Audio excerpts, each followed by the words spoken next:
परम पिता परमेश्वर को नमस्कार करते हुए आपको भी प्रणाम करता हूं, क्योंकि आपके हृदय में परमेश्वर विराजमान है। काफी समय से संवाद चल रहा है।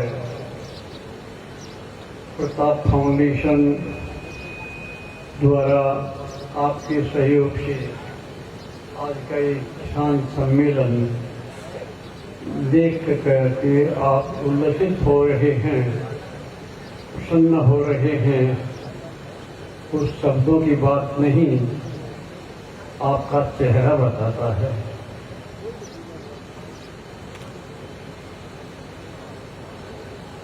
मुझे ऐसा लगता है जैसे एक गांव आकर के आज यहाँ बस गया है, जिसमें सभी जातियों के लोग यहाँ हैं, और उनमें यदि कोई भी जाति नहीं रहती है तो गांव में अभाव खटकता है। बहुत खुशी की बात है कि सबने इस आवश्यकता को अनुभव किया और सभी ने प्रयत्न करके इतने सारे लोगों को जुटाया।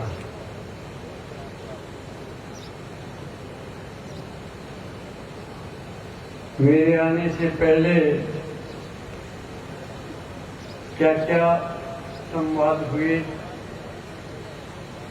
इसकी मुझे जानकारी नहीं, लेकिन इसके बाद में आपसे जो बातें सुनी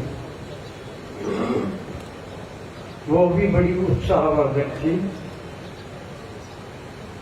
प्रताप फाउंडेशन 2001 में बना या 2-3 में बना, सामाजिक आवश्यकताओं को ध्यान में रखते हुए, जबकि क्षत्रिय युवक संघ अपने काम में मस्त था। उनको लोगों ने चेताया कि सबको साथ लेने का प्रयत्न करना चाहिए, कोई छूटे नहीं, राजनीति भी छूटे नहीं, धन का संग्रह भी छूटे नहीं, विद्या का संग्रह भी छूटे नहीं। और तब से प्रताप फाउंडेशन ये काम कर रहा है।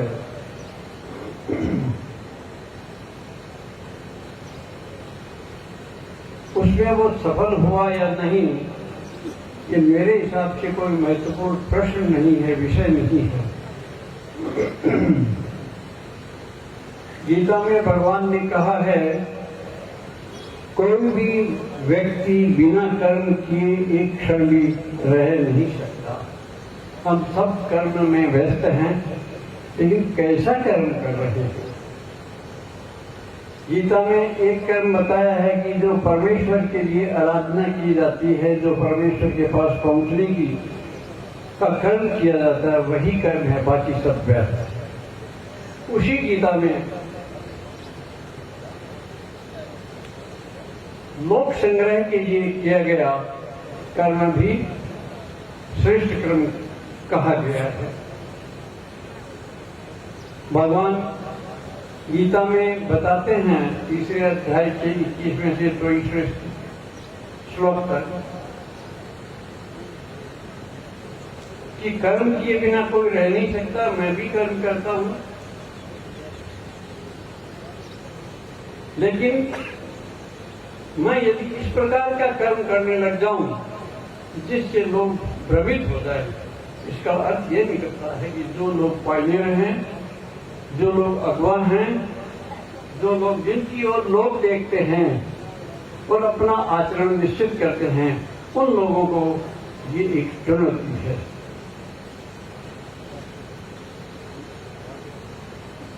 हमारे किस आचरण से लोगों का आचरण बिगड़ सकता है, किस आचरण से सुधर सकता है, ये विशेष ध्यान रखने की बात है, तब वह कर्म सार्थक बनता है। हम यदि और साहित्य पढ़ें तो नाथ संप्रदाय का जब अभ्युदय था और भारत पर बाहर की बर्बर जातियों का आक्रमण हो रहा था, तो नाथ संप्रदाय के लोगों ने सोचा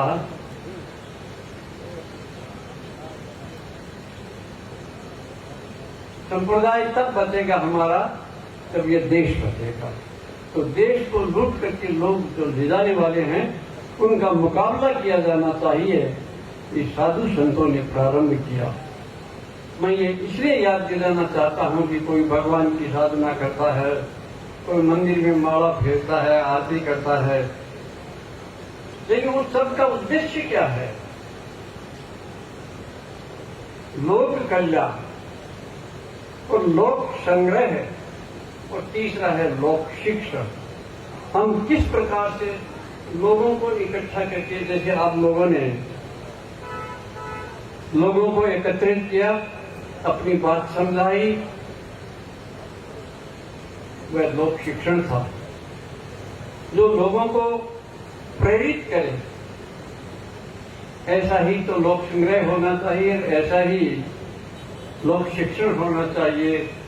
भगवान ने कहा कि यदि मैं सावधान होकर के कर्म न करूं तो लोग मुझे देख करके बिगड़ सकते हैं, इसलिए मुझे सदैव शायद सावधान रहना चाहिए। मैं रहता हूं। आप सब लोग, ये भूमि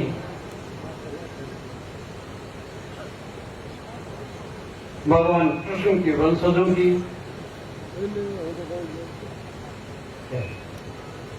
विशेष ध्यान देने की बात है। आप लोगों को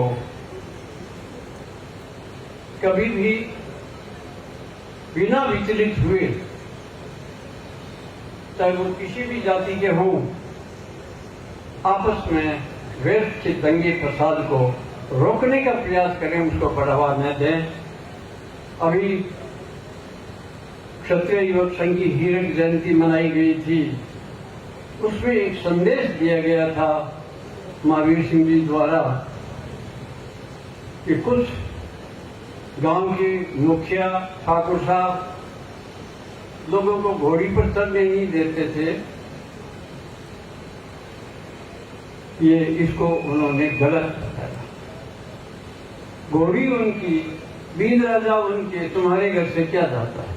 लोकतंत्र है, कानून को हाथ में नहीं है। उसका इतना प्रभाव पड़ा उस संदेश का कि जगह जगह से ये समाचार आने लगे कि ये कोई क्षत्रिय ही कह सकता है, जिसकी जिम्मेदारी है वो अपना निभा रहा है। जो क्षय से त्राण करता है वह क्षत्रिय है।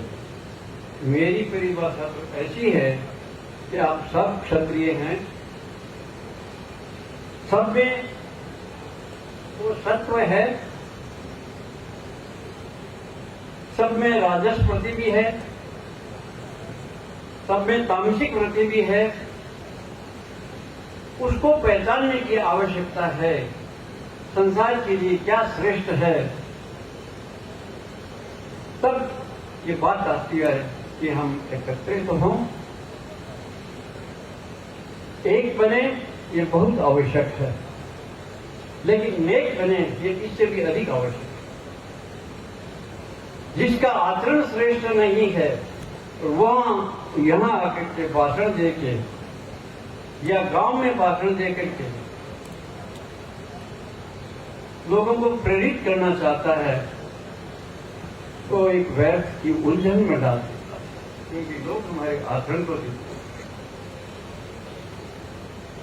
तो ये प्रताप फाउंडेशन का जो ये कार्यक्रम किसानों के लिए हुआ, जिस तरह से मैं कहता हूं कि आप सभी क्षत्रिय हैं, उसी तरह से मैं ये भी कहता हूं कि सभी कृषक हैं। भारतवर्ष के बारे में आप लोगों ने सुन रखा है, अधिकांश भारत का हिस्सा गांव में रहता है और गांव में सब खेती करते हैं।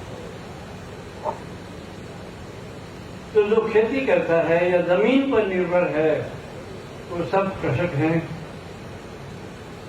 और इसलिए हमारे अंदर जो सात्विक भाव है उसको उसको उजागर करने की आवश्यकता है, उसको कोई दूसरा जागृत नहीं कर सकता। उसको हमको भी जागृत करना है और एक एक कड़ी से मिल करके ये संगठन बन सकता है। ये बनते हुए हमने देखा है।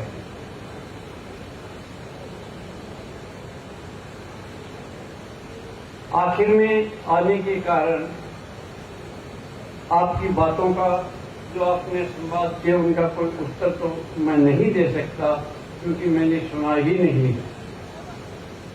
लेकिन मैं ये जरूर कहना चाहता हूं कि बाड़मेर और जैसलमेर की बात नहीं है।